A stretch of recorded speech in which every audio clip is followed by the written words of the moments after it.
ಕಚೇರಿ ಕೆಲಸಕ್ಕೆ ಅಡ್ಡಿಪಡಿಸಿ ಸಾರ್ವಜನಿಕರ ಮುಂದೆ ನಗರಸಭೆಯ ಕಿರಿಯ ಅಭಿಯಂತರರಾದ ಟಿಎಸ್ ಲೋಕೇಶ್ ಅವರಿಗೆ ನಿಂದಿಸಿರುವ ನಗರಸಭಾ ಸದಸ್ಯ ವಿವೇಕಾನಂದರವರ ವಿರುದ್ಧ ಕರ್ನಾಟಕ ರಾಜ್ಯ ಪೌರ ಸೇವಾ ನೌಕರರ ಸೇವಾ ಸಂಘದ ವತಿಯಿಂದ ಗುರುವಾರ ನಗರಸಭೆಯ ಮುಂದೆ ಪ್ರತಿಭಟನೆ ನಡೆಸಲಾಯಿತು. ಈ ಸಂದರ್ಭದಲ್ಲಿ ಸಂಘದ ಅಧ್ಯಕ್ಷ ರಾಜಯ್ಯ, ಉಪಾಧ್ಯಕ್ಷ ಚಂದ್ರು, ಕಾರ್ಯದರ್ಶಿ ನಾಗರಾಜು, ಸಿದ್ದಯ್ಯ, ಶಿವಕುಮಾರ್ ಹಾಗೂ ಲೋಕೇಶ್ ಸೇರಿದಂತೆ ಸಂಘದ ಎಲ್ಲ ಸದಸ್ಯರು ಹಾಜರಿದ್ದರು.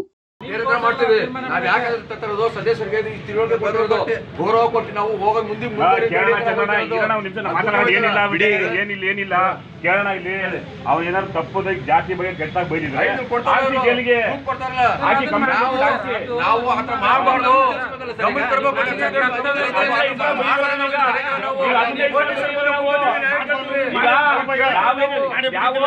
ಅನ್ಯಾಯ ಮಾಡೋದಿಲ್ಲ ನಾವಿಲ್ಲಿ. ನಾವು ಕೇಳಕ್ಕೆ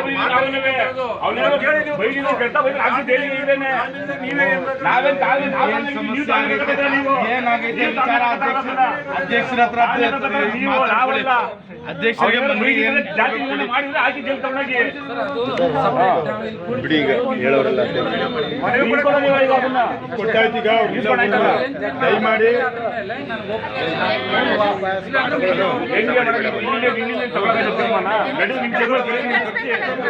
ಕರೆದಿ ಮಾತಾಡಿಸ್ತೀವಿ. ಊರಲ್ಲಿ ಇಲ್ಲ ಅಂತೆ, ಕರೆಸ್ಬಿಟ್ಟು ಮಾತಾಡೋವಂತೆ. ಅದೇನೆ ಅದು ಹೇಳ್ಬೇಕಲ್ವ. ಅವ್ರು ಹೇಳಿಕೆ ಇಲ್ಲ ಅಂದ್ರೆ ಕೂತ್ಕೊಂಡು ಏನ್ ಪ್ರಯೋಜನ? ಸಮಸ್ಯೆ ಇಲ್ಲ, ಅದನ್ನ ಬಗೆಹರಿಸುವಂತ.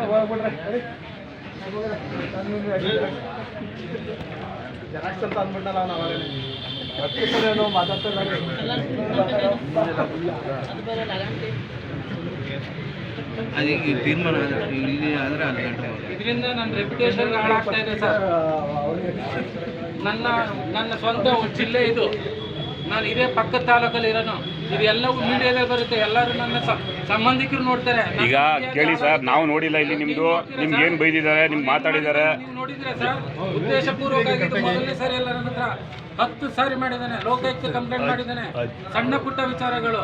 ನಾನು ನನ್ನ ಸ್ವಂತ ಕೆಲಸಕ್ಕೆ ಕಚೇರಿ ಕೆಲಸಕ್ಕೆ ಯಾರೋ ಒಬ್ರು ಅಲ್ಲ, ನಿಮ್ದು ಅವ್ನು ಲೋಕಾಯುಕ್ತ ಆಗ್ತಿರೋದು ನಿಮ್ ಪರ್ಸನಲ್ ವಿಚಾರ. ನೀವು ನೋಡ್ಕೊಳ್ಳಿ, ಲೋಕಾಯುಕ್ತಲ್ಲಿ ನೀವು ನೋಡ್ಕೊಳ್ಳಿ, ಅವ್ನು ನೋಡ್ಕೊಂಡು ಅವ್ನು ನೋಡ್ಕೊತಾರೆ ಲೋಕಾಯುಕ್ತ ಕೇಸ್ನ. ಪರ್ಸನಲ್ ಅಸಾಲ್ಟೇ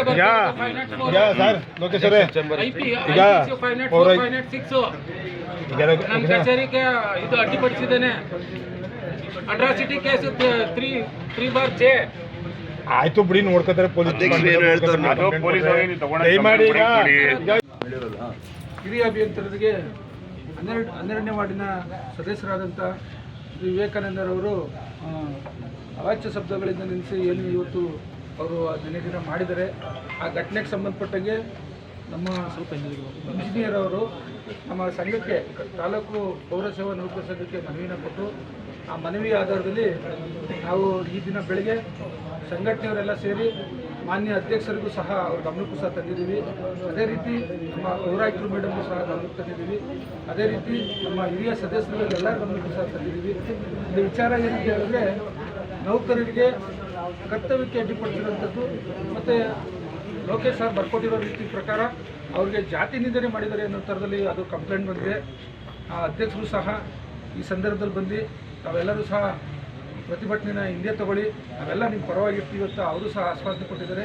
ಅದೇ ರೀತಿ ಪೌರಾಯುಕ್ತರು ಮೇಡಮ್ ಅವರು ಸಹ ಬಂದು ದಯವಿಟ್ಟು ನೀವು ಕರ್ತವ್ಯಕ್ಕೆ ಬನ್ನಿ, ನಾವು ಕಾನೂನು ಪ್ರಕಾರ ಏನು ಕ್ರಮಗಳನ್ನ ತಗೋತೀನಿ ಅಂತ ಹೇಳಿದ್ದಾರೆ.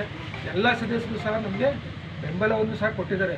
ಇಲ್ಲಿ ವಿಚಾರ ಏನಪ್ಪ ಅಂತ ಹೇಳಿದ್ರೆ, ಅಧಿಕಾರಿಗೆ ನೈತಿಕವಾಗಿ ಇದಾಗಿರೋದ್ರಿಂದ, ನಿಂದನೆ ಆಗಿರೋದ್ರಿಂದ ನಮ್ಮ ಪೌರಸೇವಾ ನೌಕರ ಸಂಘಕ್ಕೆ ಏನು ಮನವಿ ಕೊಟ್ಟಿದ್ದಾರೆ, ನಮ್ಮ ಸಂಘದವರೆಲ್ಲ ಸೇರಿ ಒಂದು ನಿರ್ಣಯ ಮಾಡಿ, ಆ ನಿರ್ಣಯನ ಆದಷ್ಟು ಬೇಗ ಅಧ್ಯಕ್ಷರಿಗೆ ಮತ್ತು ಸದಸ್ಯರಿಗೆ ಪೌರಾಯುಕ್ತರ ಗಮನಕ್ಕೆ ನಾವು ತರ್ತೀವಿ. ಆದಷ್ಟು ಬೇಗ ಒಂದು ತುರ್ತು ಸಭೆಯನ್ನು ಸಹ ನಮ್ಮ ಸಂಘದ ವತಿಯಿಂದ ಮಾಡಿಬಿಟ್ಟು ನಮ್ಮ ಗಮನಕ್ಕೆ ತರ್ತೀವಿ ಸರ್. ನಾವೆಲ್ಲರೂ ಸಹ ಸಹಕಾರ ಮಾಡಿ, ಯಾರಿಗೂ ಸಹ ಇದಾಗಂಥದ್ದು ಬೇಡ. ಯಾಕಂದರೆ ಅವರು ಸಹ ನಮ್ಮ ಸದಸ್ಯರು, ಅವರು ಅಗೌರವಾಗಿ ನಡ್ಕೊಂಡಿರುವಂಥ ರೀತಿ ನಮಗೆಲ್ಲರಿಗೂ ಸಹ ಖಂಡನೀಯ ಆಗಿರ್ತದೆ.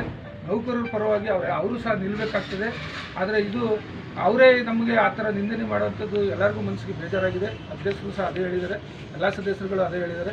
ನಾವು ಸಂಘಟನೆಯವರು ಒಂದು 5 ನಿಮಿಷ ಕೂತ್ಕೊಂಡು ಚರ್ಚೆ ಮಾಡಿಬಿಟ್ಟು ನಮ್ಮ ಮನವಿನ ನಮ್ದೇನಿದೆ ಅದನ್ನು ನಾವು ತಿಳಿಸ್ತೀವಿ ಮೇಡಮ್. ನಾವೆಲ್ಲರೂ ನಮಗೆ ಸಹಕಾರ ಮಾಡಿ ಅಂತ ಹೇಳ್ತಾ, ಏನು ಪತ್ರಿಕಾ ಮಾಧ್ಯಮದವರು ತಾವೆಲ್ಲರೂ ಬಂದಿದ್ದೀರಿ, ಸಾರ್ವಜನಿಕರು ಸಹ ಬೆಂಬಲಿಸ್ತಾ ಇದ್ದೀರಿ. ನಿಮ್ಮೆಲ್ಲರಿಗೂ ನಿಮ್ಮ ಬೆಂಬಲ ನಮಗೆ ಸದಾ ನಮ್ಮ ಸಂಘಟನೆ ಮೇಲೆ, ನಮ್ಮ ನೌಕರ ಮೇಲೆ ಮತ್ತು ಕಾನೂನು ಪ್ರಕಾರನೇ ನಾವೆಲ್ಲರೂ ಸಹ ಕೆಲಸ ಮಾಡಬೇಕಾಗ್ತದೆ. ನಮ್ಮಿಂದ ಇನ್ನೊಬ್ರಿಗೆ ಅಡಚಣೆ ಆಗೋಂಥದ್ದು ಏನೂ ಇಲ್ಲ. ಆದರೆ ನೌಕರರ ಹಿತದೃಷ್ಟಿಯಿಂದ ನಾವು ಈ ರೀತಿ ಇಳಿದಿದ್ದೀವಿ. ತಾವೆಲ್ಲರೂ ನಮಗೆ ಸಹಕರಿಸಿ, ಸಂಘಟನೆಗೂ ಸಹ ತಾವೆಲ್ಲ ಸಹಕಾರವಾಗಿ ನಿಂತ್ಕೊಳ್ಳಿ ಅಂತ ಹೇಳ್ತಾ ಒಂದು 5 ನಿಮಿಷ ತುರ್ತು ಸಭೆ ಮಾಡಿಬಿಟ್ಟು ನಮ್ಮ ವಿಚಾರನ ತಿಳಿಸ್ತೀವಿ ಸರ್.